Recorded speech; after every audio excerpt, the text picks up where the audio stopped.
I'm walking with God. All right? God never intended, hear me, for you to base your happiness on another individual. Never intended that. So learn how to walk with him and know yourself before you get hooked up with somebody else. So Adam was a single man with everything he needed. Let God provide you with everything you need before you enter into relationship with somebody else. He has everything he needs. Then verse 15 says, I'm in Genesis chapter 2, and Genesis and that 15th verse says, then the Lord took the man and put him in a garden of Eden to tend and keep it.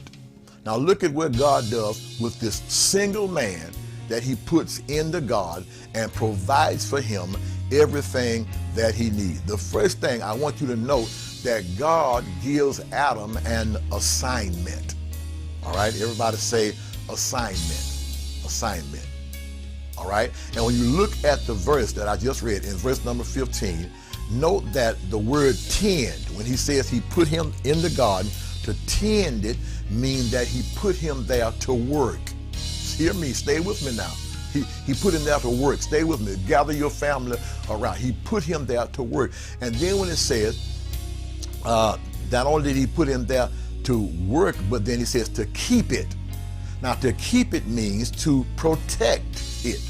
So Adam had the assignment to keep and protect, all right, what God had provided. God had provided, watch it here. God had provided a place for him to dwell. He had provided a place that had everything that he needed to be successful, to survive, to exist, to do all of that, to be in relationship with him. He provided it all. The assignment that Adam had, and I contend that that's the assignment that we have today as men, to keep and protect what God has made us stewards over.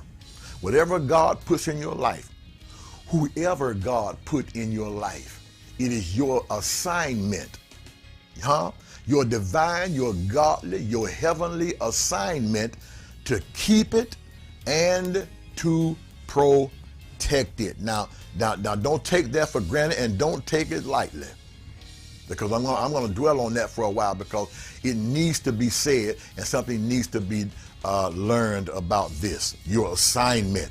So women, the first thing you need to ask when you come upon a man is, do you have a job? That's the first thing you need to know. And not only do you have a job, can you keep a job? Because if you are bouncing from job to job all the time and you can't stay anywhere, then there's obviously something wrong, not with the job, not with the employer, not with the other employees, but there's something wrong with you. You can't stay anywhere. You can't keep a job. You keep floating from one to the other. And listen, don't you be running around here with somebody talking about, I'm between jobs, okay? Well, when you come from between, then let me know. But you need to find out, what kind of assignment is this person on? Do you have a job?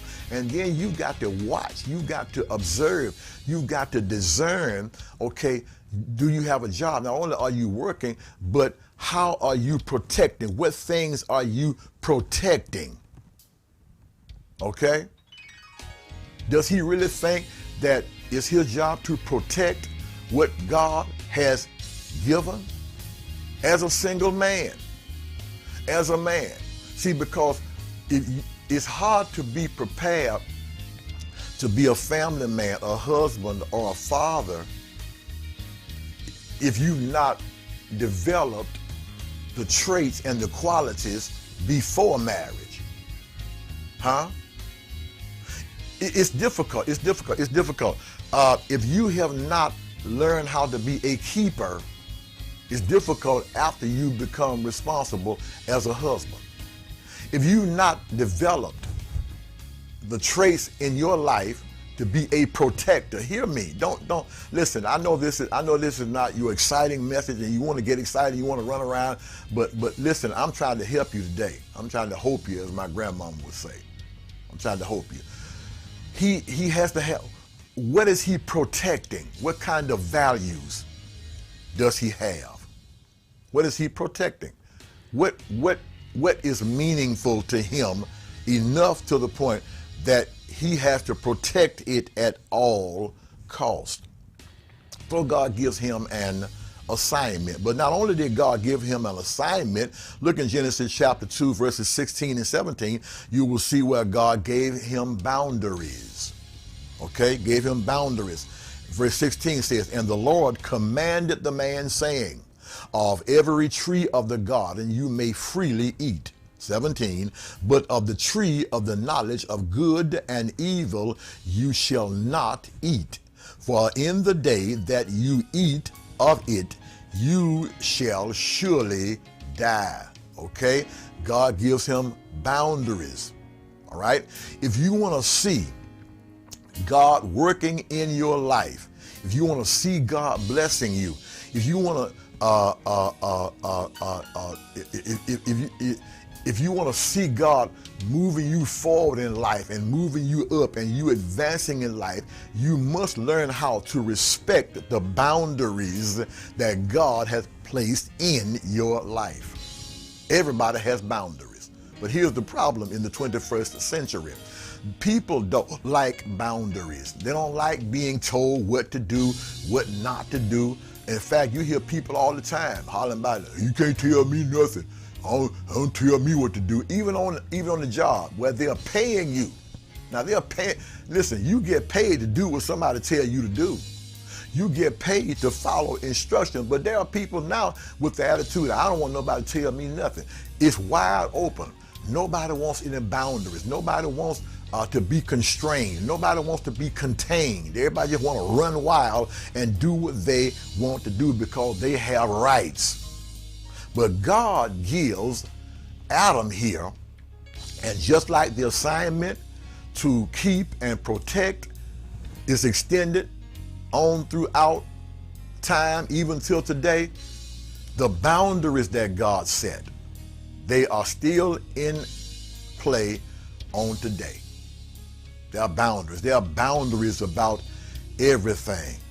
And when God puts a man in your life, ladies, what are his boundaries? There ought to be some things that he will not do. There ought to be some things and some beliefs, some principles that are so precious and dear to him that he cannot go beyond those boundaries. If you're involved with somebody who will do anything, you better get away from them real quick, fast, and in a hurry. So when God sees that you are carrying out your assignment, watch this, look at the progression. He gave him an assignment first, okay, to keep and to protect the garden that he had placed him in. Then he gives him boundaries and says, okay, out of everything that's in this garden, out of all the trees you got, out of all the places you can go, you got a boundary concerning this particular tree, the tree of the knowledge of good and evil. And the day you eat that tree, the day you go beyond those boundaries, the day you break my rule, the day you sin against me is the day that you will surely die. Now, once God finds a man carrying out his assignment, once he finds a man within his boundaries, because you got to look at it now. Adam was carrying out his assignment. He was doing everything that God told him to do. He had a relationship with God. He was close to God. He was in communion with God. They were as one. He respected the boundaries that God put on him. He did not mess with this tree that was in the midst of the garden that God told him not to fool with. Now, when you get to that point, it is at that point, now watch the development of the family, that God is now ready to give Adam a companion. Okay? He's about to become a spouse. he's about to get a companion. It moves from assignment, it moves to boundaries, and then once the boundaries and the assignment is in place, then you're ready for a